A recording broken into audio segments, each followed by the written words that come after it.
parou mais ou menos aqui da última vez que a gente conversou, e eu quis trazer de volta essa ideia. A gente estava conversando sobre o olhar que a gente tem, né?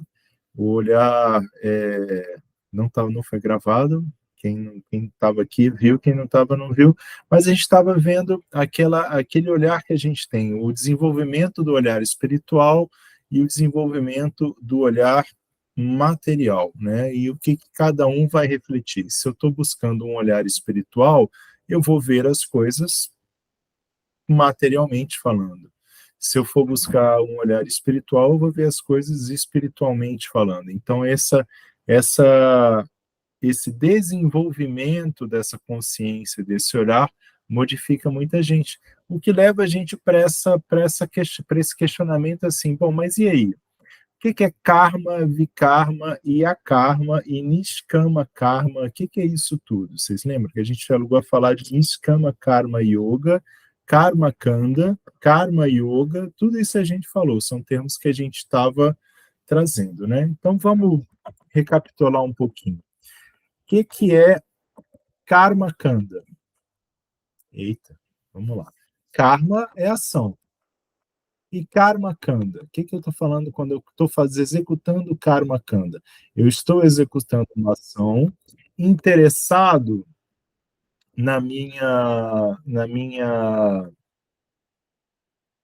no meu benefício próprio, né? Eu estou realizando uma ação interessado no benefício, eu quero colher os frutos dessa ação, mas eu faço uma ação lícita ainda, né? Eu faço ela almejando alguma coisa, que é a seção karma kanda que tem nos Vedas. Eu vou adorar um determinado semideus, vou fazer um determinado ritual, construir um determinado altar de sacrifício com um certo número de tijolos voltado para o leste ou voltado para o oeste em tantos graus, para executar um sacrifício de tal maneira. Então, é todo cheio de detalhezinhos para você colher este benefício, né?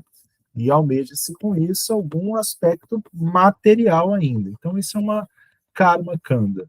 E o karma yoga? O que é esse karma yoga? Yoga significa essa conexão, estabelecer essa conexão, né? É uma conexão.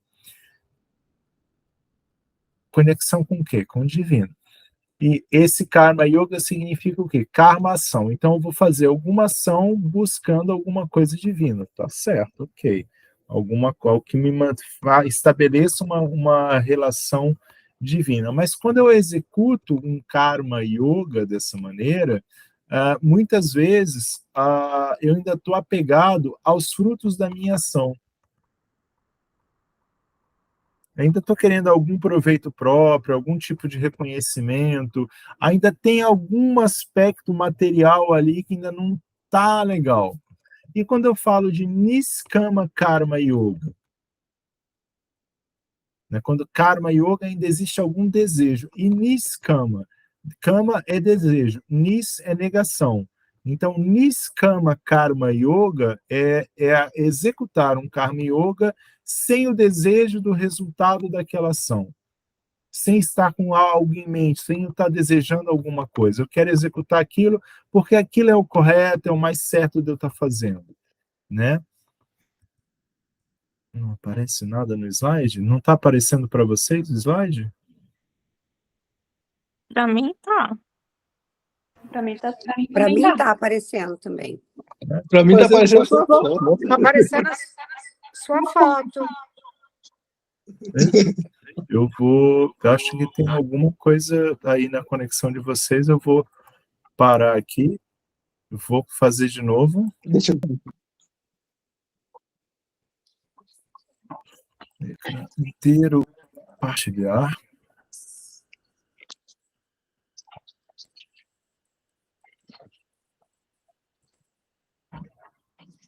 Agora tá aparecendo a foto. Não, agora tá só nessa foto aí. Vamos ver se vai. E agora? Foi. Para mim foi. Sim, beleza. Mas para mim já estava também. Beleza. Tá bom. Então vamos lá. Acho que tá para João. Então, Niskama Karma Yoga significa você estar realizando um Karma Yoga sem o desejo da sua reação, sem colher o fruto daquela reação. Você está fazendo aquilo pelo simples ato de fazer. Não pelo simples ato de fazer, né? Mas você está fazendo aquilo sem a intenção de receber algo em troca daquilo lá. Está fazendo aquilo porque é o correto. E aí a gente chega num ponto específico de karma, que é para a gente dar uma detalhada nesse karma. Karma é isso mesmo, tá? É a ação lícita. Tá? É alguma coisa que você está fazendo licitamente, né? Licitamente é conforme o que está mandando a legislação? Não, é licitamente um termo espiritual, tá? Então, é dentro dos costumes espirituais, dentro daquilo que é correto, dentro daquilo que você está fazendo dentro do seu Dharma, dentro do seu propósito, dentro dos conceitos de moral, de ética, de respeito, né? Então, é disso que a gente está falando. Então, é uma ação lícita, tá? Mas ela continua atando você a esse mundo material, porque você ainda continua desejando alguma coisa. Tá? Você executa essa ação desejando o resultado dessa ação. E aí ela pode te atar em ansiedade, em bondade, né, ou em escuridão. Mas ela te ata de alguma maneira. A escuridão não vai atar porque é uma ação lícita, né? Mas ela vai te atar de uma maneira. Qual que é a diferença, Arago, de você agir dentro do modo da escuridão para o modo da bondade? Quando você age dentro do modo de tamas, né, que escuridão não é uma palavra boa para traduzir, mas dentro de tamas, dentro desse modo da ignorância, dentro desse modo de letargia, você está causando mal a si mesmo ou a alguém. Você causa diretamente, propositalmente, algum infortúnio, alguma dificuldade, ou para você mesmo, ou para alguém. Tá? Você prejudica alguém ou a si mesmo, deliberadamente. Tá? Então, isso é agir em modo de ignorância. Tá? E quando você age no modo da bondade, qual que é a diferença? No modo da bondade, você está agindo em prol daquela pessoa, exclusivamente em prol daquela pessoa, sim, mas, né, de outrem. Você não está querendo benefício com aquilo. Porém, você ainda pode estar apegado ao fato de repente, estar querendo controlar. Né? Então, já que eu estou fazendo essa ação para aquela pessoa em bondade, eu quero controlar que essa pessoa vai seguir adiante, né? Como essa pessoa vai se comportar adiante. E vikarma. O que é o vikarma? Vikarma, aí já é vikarma, é a ação ilícita, né? Que aí tem uma reação muito ruim futura, atando em sofrimento a alma no mundo material. Então, isso aqui é basicamente você agir no modo da ignorância mesmo, né? Eu vou matar uma pessoa, né? Vou cometer algum assassinato horrível, né? Cometer alguma coisa abominável, né? Alguma coisa nesse sentido. Eu não vou querer entrar na lista de coisas abomináveis que são cometidas, mas, por exemplo, iniciar uma guerra contra outro país, né? Uma coisa horrível. Né? Por quê? Porque eu acho que eu devo, porque eu acho que aquele pedaço daquela terra lá é meu, né? Algumas coisas assim, né? Qualquer menção aos países em guerra não é tão mera ficção assim, né? Bom, e a karma? O que é a karma, então? A é não. Karma é ação. Então, é ação em yoga, em consciência de Krishna, que transcende a matéria, não gera reação material e livra a nossa alma do mundo material. Então, é a nossa ação perfeita em consciência de Krishna. Eu estou fazendo aquela ação porque eu não quero o resultado daquela ação, não é que eu não quero o resultado daquela ação. Eu não quero, não é isso. É que o resultado daquela ação, seja positivo ou seja negativo, ele não vai influenciar a minha meditação. Acho que eu estava conversando com a Solange hoje mais cedo sobre isso, né? Ele não foca, ou foi ontem, anteontem, agora eu não lembro. Mas a gente conversou sobre isso, que às vezes a gente está almejando alguma coisa, né? A gente espera um determinado reconhecimento, a gente espera alguma coisa, e quando a gente espera esse reconhecimento, ou espera alguma coisa, a nossa mente está onde? No futuro, está esperando, está preocupada, ela se antecipou a uma ocupação, então ela está preocupada com aquilo ali. E aí o que acontece com a gente? A gente não fica numa ação transcendente. Por quê? Porque a ação transcendente, a ação em consciência de Krishna, ela não almeja um determinado resultado. Se aquilo que vier for positivo ou for negativo, para você é indiferente. Indiferente em que sentido, Ragovira? Eu não vou saber mais o que é bom ou o que é ruim? Não, não é isso não. Para você é indiferente no sentido de que você não vai se perturbar com aquilo. Se for uma coisa ruim que veio, ok, mas eu fiz o meu melhor, tá tudo bem. Eu fiz aquilo que era esperado de mim, sabe? Eu fui um bom pai, eu fui uma boa mãe, eu fui um bom filho, uma boa filha, fui um bom amigo, uma boa amiga, eu fiz aquilo que era esperado de mim naquele momento, eu agi de maneira correta, eu agi de maneira ética, eu agi com justiça, dei o meu melhor, fiz a minha ação iluminada, e é isso. Né? Aí tem aquele detalhezinho de Bhakti aí, que é muito interessante, que é quando a gente faz tudo isso como uma oferenda para Krishna. E aí sim, você realmente transcende, né? Você vai além. Bom, ok. Então, vamos voltar aqui para ação na inação e inação na ação. Eita! Essa parte também gera uma certa dúvida, né? Então, inação na ação, ou seja, a atividade transcendente é a atividade, tá certo? Né? Não é um ato meditativo ou mental apenas, é uma ação mesmo, você está realmente agindo. E é algo que realmente acontece. E aí a gente dá o exemplo de seva, né? Porque o seva você não está querendo glórias em cima daquele seva. Se você quer glórias em cima do serviço devocional que você está fazendo, então ela não é uma ação pura, ela não é uma ação transcendente. Se você está executando aquela ação por amor a Krishna somente, sem esperar reconhecimento, sem esperar glória, sem esperar nada em troca, né? Então você está fazendo uma ação transcendental. Ok? E ação na inação? Aquele que acha que não pode, né, que pode não fazer nada e assim se livrar do karma, ele está se enganando. É impossível não fazer nada nessa plataforma material e o fato de você não agir em si só, em si mesmo, já é uma ação.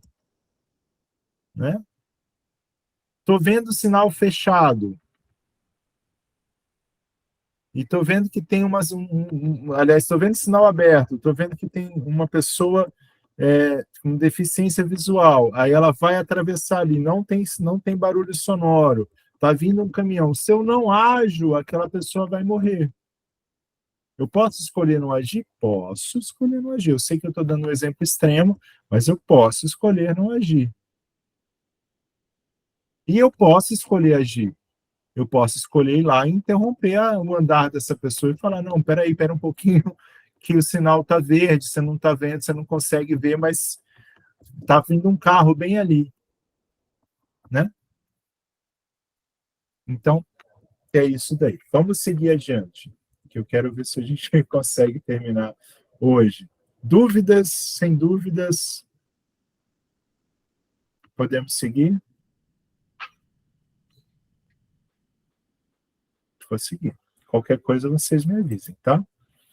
Bom, e aí a gente chegou nos versos 19 e 24, aonde se vê que a ação perfeita é aquela desprovida de desejo da gratificação dos sentidos. E a gente até viu esse slide, se eu não me engano. E a gente viu que, né, aquela pessoa que é sábia, perfeita, age, faz de tudo, mas sempre está desapegado, está tranquilo, está com a mente e inteligência sob perfeito controle, sem sentimento de posse, sem inveja, é equânime diante das dualidades, e assim age sem se enredar, sem gerar karma. Então, o que é esse equânime diante das dualidades? É que o resultado da ação chegou para você. Ele pode ser positivo, ele pode ser negativo, ele pode ser ruim, ele pode ser bom, mas isso não perturba a sua meditação. Você simplesmente aceita, ok, tá bom. É isso que tem para hoje? Legal, tá tranquilo, vamos lá. Sem inveja, por que sem inveja? Porque não anseia algo que não tem. Inveja, basicamente, é isso, né? A gente está ansiando, a gente deseja algo que aquela outra pessoa tem e que você não tem. Então, você não anseia por isso. Você não, ok, aquela pessoa lá conseguiu tal coisa. Poxa, que bacana, legal. Né? Sem aquela, eu queria aquilo, eu queria estar nessa posição, eu queria aquele carro, eu queria aquele celular, eu queria aquela roupa. Não, sem inveja. Sem sentimento de posse. Isso é meu. É duas palavrinhas, Maharaj Chandramukha também gosta de falar muito, né? Eu e meu são problema. Essas duas palavrinhas são problema. Então, sem sentimento de posse, entendendo realmente a natureza de quem é o controlador supremo, de quem é o proprietário de tudo isso que está aqui. Ou vocês acham que somos nós, que é o governo? Não, né? Não tem como. Vamos pegar os 5.000 anos últimos que aconteceram. Quantos governos, quantas formas de países, quantas estruturas geopolíticas foram montadas? E de quem que é tudo isso, na verdade? Né? Isso é de Krishna. Krishna que forneceu toda essa energia material para a gente. Então, é sem esse sentimento de posse, aquilo é meu, aquela pessoa é minha, ela tem que agir conforme a minha vontade, sem esse sentimento. Tá? Com a mente e inteligência sob perfeito controle. Como assim com a mente e a inteligência sob perfeito controle? A mente ela vai continuar palpitando.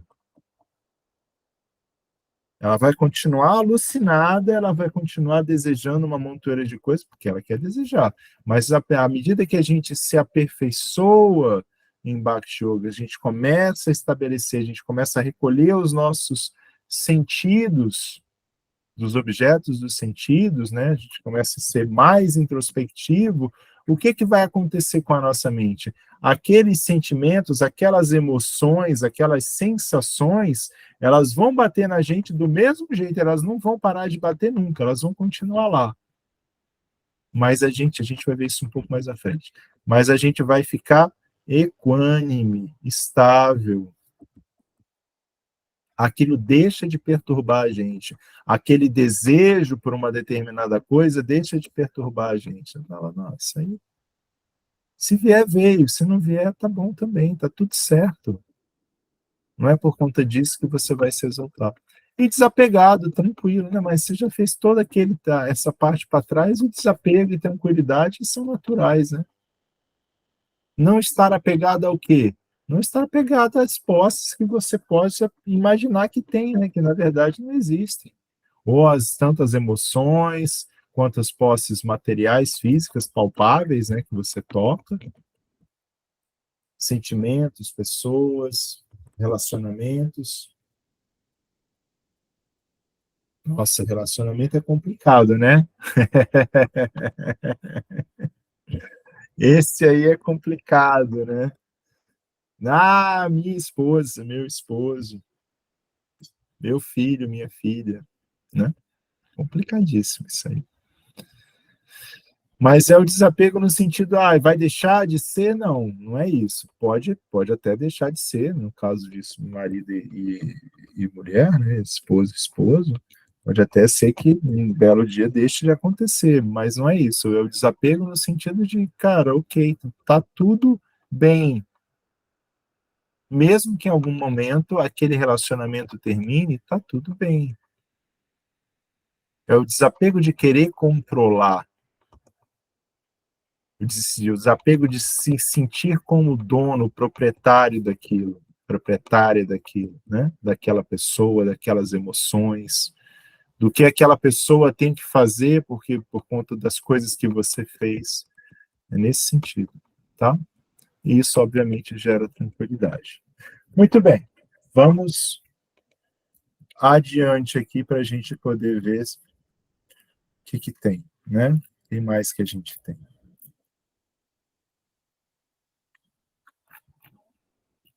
Ok, vamos lá, a gente já tinha passado por esses, e aí chega no comentário de Srila Prabhupada, do verso 21, que é muito bacana, que fala o seguinte: quem é consciente de Krishna não espera bons ou maus resultados em suas atividades. Sua mente e inteligência estão sob pleno controle. Ele sabe que, por ser parte integrante do Senhor Supremo, o papel que desempenha, como parte integrante do todo, não é atividade sua, mas apenas algo que o Supremo faz através dele. Ao mexer-se, a mão não se mexe por iniciativa própria, mas pelo desempenho de todo o corpo. Quem é consciente de Krishna sempre está em harmonia com o desejo supremo, pois não tem desejo de satisfazer os próprios sentidos. Esse exemplo da mão aqui é um exemplo muito interessante, né? A gente fala, é a mão que está se mexendo sozinha? Não é, né? Não é, o seu cérebro mandou um impulso nervoso, tem que ter energia para a musculatura mexer, a musculatura mexe, os ossos vão mexer, tem que ter os tendões, então tem que ter as veias, tem que ter circulando, tem que mandar energia, né? Tem que mandar alimento para essas células, para que elas possam estar irrigadas, para que possa se mexer. Então, assim, não é a mão que se mexe sozinha, né? Bom, vamos mais adiante aqui um pouquinho, que tem mais coisas interessantes aqui. A gente vai começar a falar de yagya, né? A yagya foi traduzido como sacrifício, mas eu prefiro mais para uma oferenda, tá? Um sacro ofício, né? Aquela atividade sagrada que você realiza, tá? Então, Krishna vai descrever diferentes, nesses versos de 25 a 29, Krishna vai descrever diferentes tipos de águia, oferendas ritualísticas à natureza, né, aos semideuses, que era algo que acontecia bastante, ainda acontece, né? O aluno que dedica sua atenção a aprender assuntos espirituais e religiosos, como é o que nós estamos fazendo aqui, né? O chefe de uma família que controla o seu comportamento dentro dos limites religiosos. Opa, desculpa. O yogi no caminho da meditação, controlando todos os sentidos e respiração, caridade, ascetismo, né, as penitências rigorosas, estudo dos Vedas, dos textos sagrados, pranayama, controle da respiração. Então, yagya, assim como dharma, eles não têm essa tradução lá muito boa, né? Nem kama também. São palavras que são difíceis de serem traduzidas. Então, yagya normalmente se traduz como sacrifício, mas eu prefiro essa visão mesmo, tá? De sacrifício, que é feito com o humor de amor, de felicidade, de entrega, né? É uma atitude de uma oferenda mesmo. Você está oferecendo aquilo, tá? Aí isso talvez se encaixe melhor dentro de uma atividade sagrada de conexão com Deus, tá? E oferendas ritualísticas à natureza é aquelas que eram feitas pelos povos antigos, né? Tudo bem, Nagovira, mas e essas outras aí que você falou? Bom, são tipos de águia que você pode estar fazendo. O chefe de família que controla o seu comportamento dentro dos limites religiosos, o que ele está falando? Poxa, né, não sair por aí procurando outras pessoas, por exemplo, né, dentro daquele limite, não sair bebendo em exagero, né, se entorpecendo. Para quem já está nessa nossa tradição Vaishnava, sem intoxicação, né? Da meditação, controlando os sentidos, né? Controlando a respiração, que é o pranayama. Aquela respiração mais calma, mais tranquila mesmo, sem exaltação, né? Ou então, se for a exaltação, é no momento correto, da forma correta, né? Naquele momento que é oportuno mesmo, de você estar realizando aquilo, aí sim você faz isso, né? Bom, vamos seguir mais um pouquinho.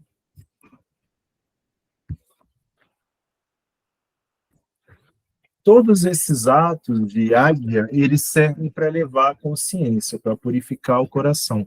Se existe um ato de águia, né, que você está realizando, e ele não te traz elevação de consciência, ele não te traz a purificação do coração, então a coisa não está legal, tá? Krishna adverte que sem águia não pode haver felicidade, e nem nessa vida, nem na próxima. Olha só que coisa interessante isso, hein? Tá? O propósito de toda águia é conhecimento, sabedoria. E a águia feita em conhecimento é superior. Isso é Krishna falando aqui para a gente. Tá? Então, elevar a consciência e purificar o coração, a gente está falando do autoaprimoramento no caminho do Dharma. Eu quero me autoaprimorar, eu quero executar a minha ação iluminada, aquilo que a minha natureza está pedindo para eu fazer naquele momento, como pai, como mãe, como professora, como professor, como musicista, como seja o que for. Mas eu quero fazer aquilo de uma maneira iluminada e que venha estar purificando meu coração. Então, é esse autoaprimoramento. Então, Krishna aqui está dizendo para a gente que o objetivo de águia é guiana, conhecimento. Através dessa ação, dessas ações, você obtém o quê? Conhecimento. Conhecimento, que tipo de conhecimento é esse? Que você tanto está falando aí de guiana. Né? Guiana, conhecimento. O que é isso? Que conhecimento que é esse? Conhecimento espiritual. Não é conhecimento material. Conhecimento espiritual. Aquele que traz a sua verdadeira conexão com Cristo. É disso que a gente está falando. E o Yagya feito com esse conhecimento espiritual, ele é superior. Aí não é só fazer a coisa corretamente. A gente tem que entender o que a gente está fazendo. E fazer isso como que? Com conhecimento espiritual para tornar isso realmente uma bela oferenda para Krishna. Então vamos dar uma olhada aqui no comentário de Srila Prabhupada, no verso 30, que é muito legal. Através da explicação anterior sobre os diferentes tipos de sacrifício, a saber, sacrifício dos próprios bens, estudo dos Vedas ou de doutrinas filosóficas e execução de sistemas de yoga, fica claro que o objetivo comum de todos é o controle dos sentidos. Eu vou fazer isso para conseguir controlar meus sentidos. O prazer dos sentidos é a causa fundamental da existência material. Portanto, enquanto não conseguirmos nos situar numa plataforma em que não haja gozo dos sentidos, não será possível alcançar a plataforma eterna de conhecimento pleno, bem-aventurança plena e existência plena. Então, enquanto a gente buscar gozo dos sentidos, que é o gozo do desfrute material, você não vai conseguir se situar em bem-aventurança eterna, né? Nessa plataforma transcendental, que transcende os gunas. Essa plataforma situa-se na atmosfera eterna, ou atmosfera do Brahman. Todos os sacrifícios acima mencionados ajudam-nos a nos purificar das reações pecaminosas da existência material. Por meio deste progresso na vida, não só nos tornamos felizes e opulentos nessa vida, como também, no final, entramos no reino de Deus. Aí é justamente o objetivo que a gente está querendo chegar mesmo, né? Sair dessa plataforma material e chegar na plataforma espiritual. Bom, vamos aqui, tem mais alguns slides, e aqui tem um que é muito bacana, que ele vai falar do verso 34. Vamos dar uma lida nesse verso 34, vale a pena ler o sânscrito dele. Tadvidi pranipatena pariprashnena sevaya upadekshanti te gyanam gyaninas tattvadarshinaha. Tente aprender a verdade aproximando-se de um mestre espiritual. Faça-lhe perguntas com submissão e preste-lhe serviço. As almas autorrealizadas podem lhe transmitir conhecimento, porque elas são videntes da verdade. E aqui esse verso é muito importante, esse verso é muito legal. Por que ele fala da gente se aproximar desse mestre espiritual? Porque de qual outra forma você vai conseguir conhecimento espiritual? Você não consegue isso dali na lojinha da esquina. Não consegue. Você tem que obter esse conhecimento espiritual vindo através de um mestre espiritual fidedigno, que te passa esse conhecimento como ele é realmente. Né? E esse verso ele funciona como realmente ali um balizador das escrituras védicas, né? Uma bula mesmo. Como é que a gente vai entender e interpretar a Gita? Ou o Srimad Bhagavatam? Como é que a gente vai ler e entender o que está sendo dito verdadeiramente, o que se quis dizer, né? O que é esse conhecimento todo que está vendo dos Vedas para a gente? A gente só alcança isso através de um guru. Só através do guru que a gente consegue fazer isso. Então, nesse capítulo, Krishna fala que esse conhecimento, Gyana, é trazido de guru para discípulo, numa linha de sucessão discipular. Por isso que a gente falou lá do Parampara, essa linha de sucessão discipular.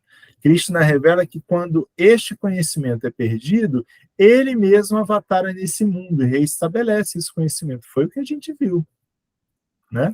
Ele nos direciona a procurar um mestre espiritual genuíno, fidedigno, e nos instrui também sobre o nosso relacionamento com esse guru. Como é que vai ser esse teu relacionamento com esse guru?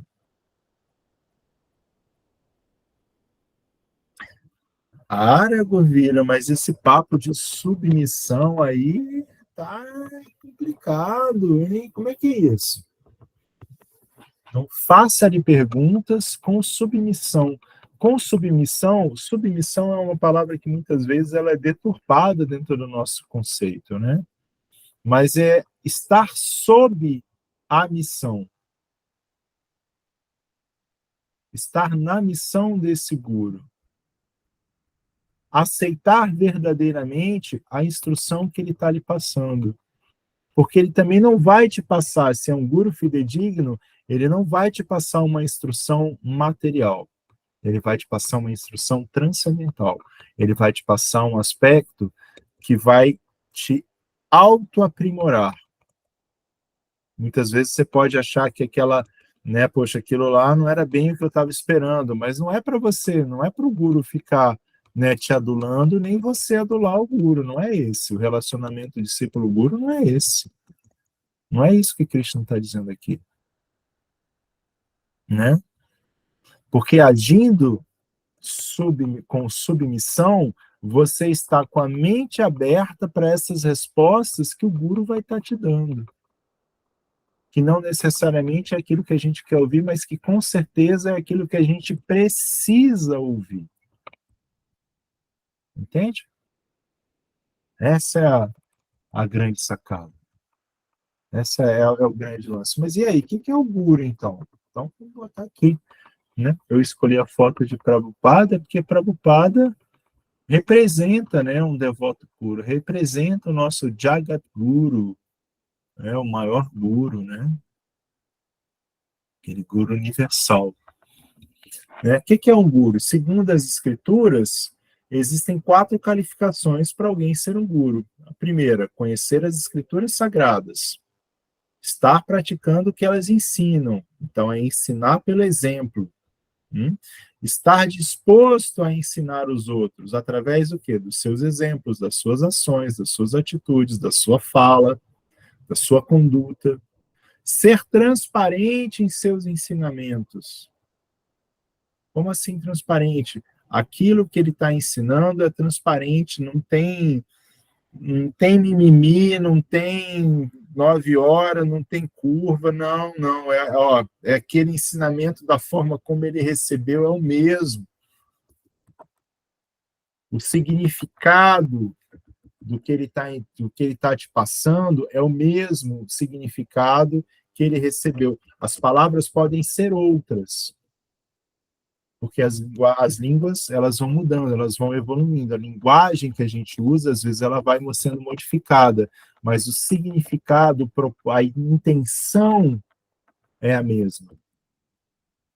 Por isso a gente precisa de um guru fidedigno.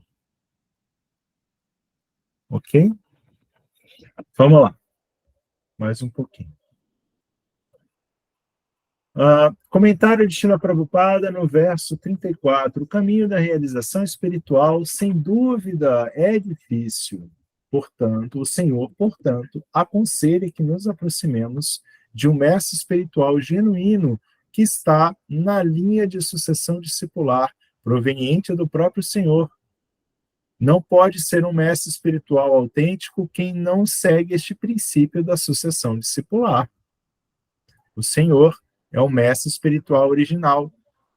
E quem está na sucessão discipular pode transmitir intacta a seu discípulo a mensagem do Senhor. Ninguém pode alcançar a realização espiritual fabricando seu próprio processo, como é moda entre os farsantes tolos. Eita, pegou pesado, né? Mas é para pegar pesado mesmo, né? Não adianta eu fingir, não, porque você vai sentar aqui, aí vai botar um fone de ouvido, aí vai ter uma IA aqui, uma inteligência artificial, que vai cantar umas paradas para você. Não.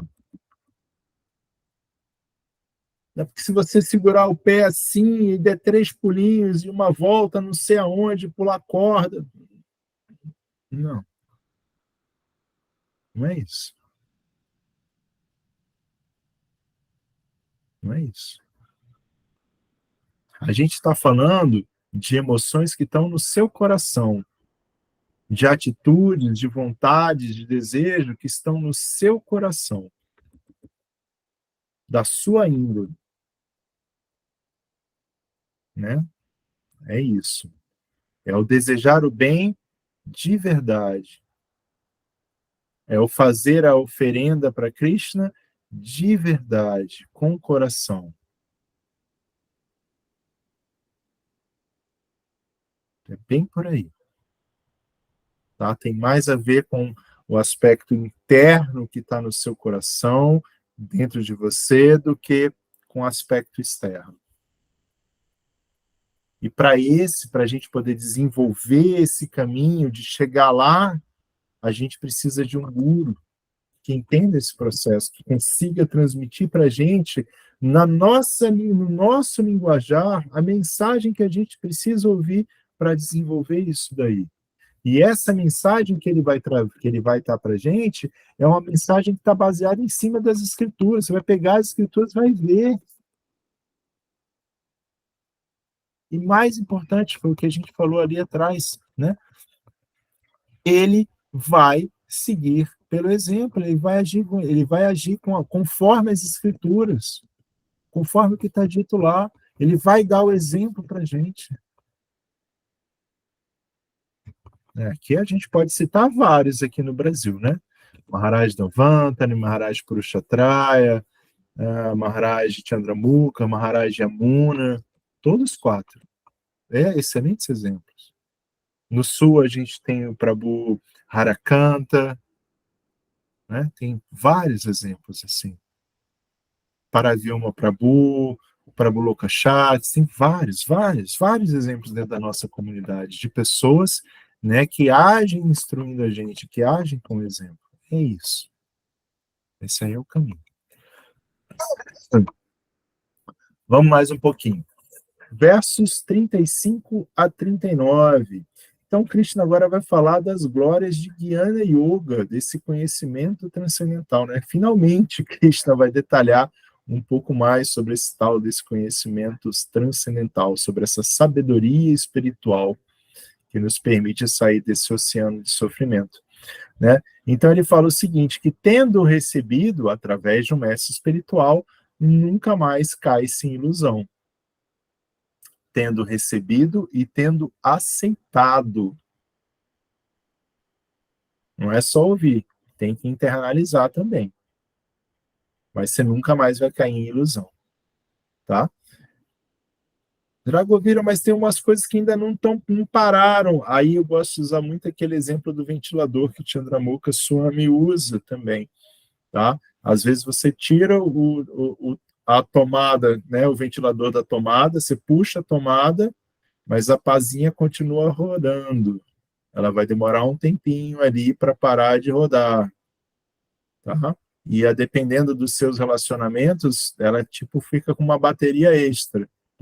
Ela ficou carregando ali a bateria, você tirou da tomada, mas o bichão continua rodando, né? Até acabar aquela bateria ali, ainda vai um tempo, tá? Então, nunca mais cai sem ilusão. Verá Deus em todos e tudo em Deus. Mesmo a pessoa mais pecaminosa pode atingir a perfeição nessa vida, com esse conhecimento. A pessoa mais pecaminosa, imagina aí, como é que deve ser. Com certeza, nós estamos bem longe, né, dessa pessoa mais pecaminosa que você pode imaginar. Nada é tão sublime e puro.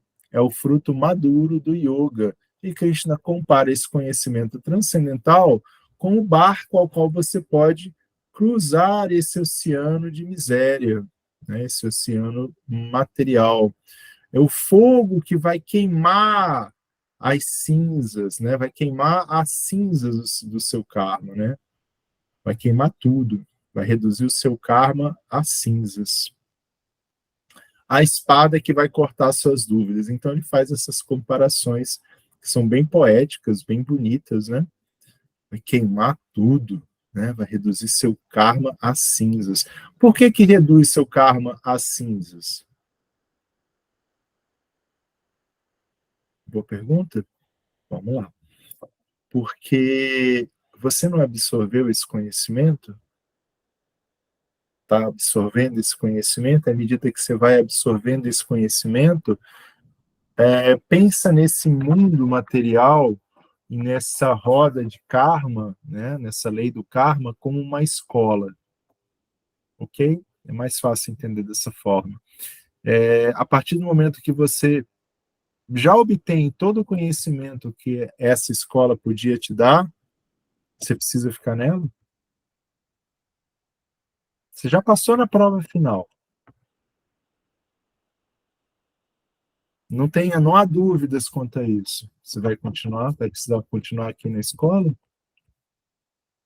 Você pode ficar por um período só para cumprir tabela, né? Só ali para, ok, vamos só terminar o ano letivo, encerrar essa vida, e daqui você já mundo espiritual direto, né?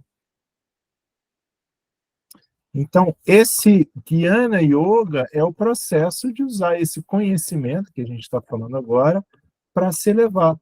No capítulo 3, a gente falou que esse processo são processos, tá? A gente falou que esse processo poderia vir através da ação iluminada, do Karma Yoga. E aqui o processo é o cultivo desse conhecimento espiritual, né? E aí, volta a falar aqui dessa pessoa mais pecaminosa pode atingir a perfeição, né, com esse conhecimento, se ela absorver esse conhecimento. Não adianta entregar uma guita para uma pessoa e a pessoa arrancar as folhas da guita e fazer aviãozinho de papel. Aí não vai adiantar nada. Agora, se a pessoa parar, ler, entender, internalizar este conhecimento, de tudo isso que a gente falou, e começar a colocar isso em prática na sua vida, aí sim, aí a gente tem, né, esse cultivo de guiana, cultivo desse verdadeiro conhecimento. Aí a gente vai estar com uma espada que vai cortar nossas dúvidas. Comentário de Srila Prabhupada no verso 35. Muito bem. Todo ensinamento da Gita é dirigido a este fim, que o ser vivo como servo eterno de Krishna, não pode ser separado de Krishna. E que a percepção de sentir-se uma identidade separada de Krishna chama-se Maya. Tudo que é com Krishna é transcendental. Tudo que é separado de Krishna é ilusão. As entidades vivas, como partes integrantes separadas do Supremo, têm um propósito a cumprir. Tendo-se esquecido deste propósito desde os tempos imemoriais, elas situam-se em diferentes corpos, como homens, animais, semideuses, etc. Tais diferenças corpóreas surgem do esquecimento do serviço transcendental ao Senhor, mas quando se presta serviço transcendental através da consciência de Krishna, ocorre de imediato a liberação dessa ilusão. Consciência de Krishna pura, serviço transcendental puro. Ocorre de imediato a liberação dessa ilusão. Só é possível adquirir esse conhecimento puro através do mestre espiritual autêntico. E aqui vale mencionar que aqui a gente tem aquela a definição de Maya, né? A percepção de sentir-se uma identidade separada de Krishna. Tudo separado de Krishna é Maya, é ilusão. O que parece ser real, mas é transitório, na verdade, é energia ilusória de Krishna. Né? Então, essa Maya é achar que algo está desconectado de Deus. Essa ilusão é isso. Achar que tem alguma coisa que acontece por sua vontade, ou pela vontade de outro, sem conexão com Deus. Vamos em frente. Verso 38, comentário de Srila Prabhupada. A ignorância é a causa de nosso cativeiro e o conhecimento é a causa de nossa liberação. Esse conhecimento é o fruto maduro do serviço devocional e quando está em conhecimento transcendental, a pessoa não precisa procurar em outro lugar, pois goza paz dentro de si mesma. Em outras palavras, este conhecimento e esta paz culminam na consciência de Krishna. E para a gente encerrar, conclusão, versos 40 a 42. Quem não busca o conhecimento e fica em dúvida, arruína sua vida. Aquele que age em perfeito conhecimento transcendental, livre do apego, livre dos desejos pelos frutos de sua ação, se liberta. Então, Krishna está dizendo, né?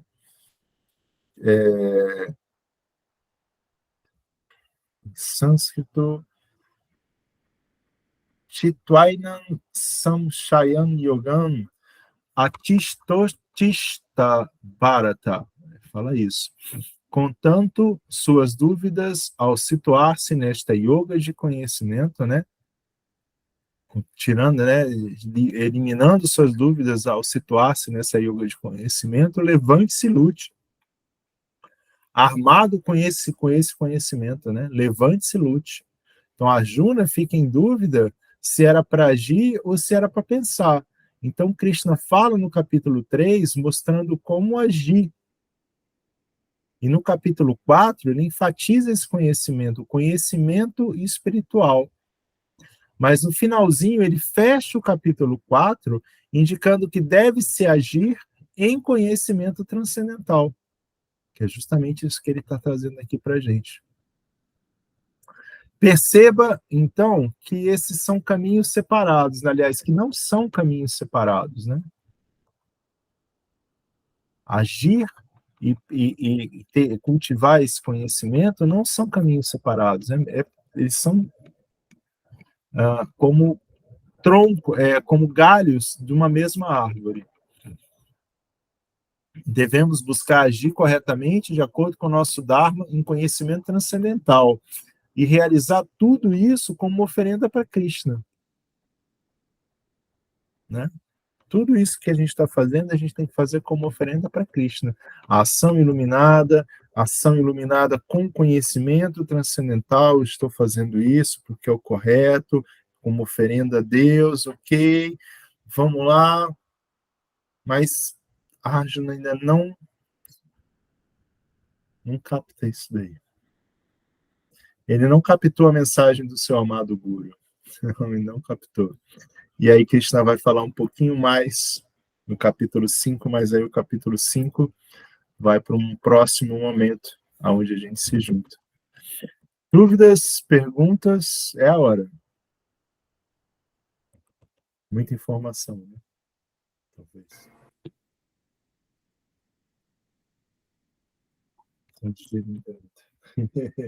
Bom, a gente vai voltar para esse capítulo 4, aí a gente vai fazer a leitura dele na tradução literal de Srila Charadeva, tá? E aí vocês podem pensar um pouquinho mais, refletir um pouquinho mais, e tendo dúvidas, tragam para mim e a gente conversa sobre elas. Tá bom? Muito obrigado por todos, por estarem aqui. Nós que agradecemos. Gratidão. Tá? Por Obrigada. permitirem. Hare Krishna. Hare Krishna. Tchau, tchau. Tchau, tchau. Tchau. Tchau.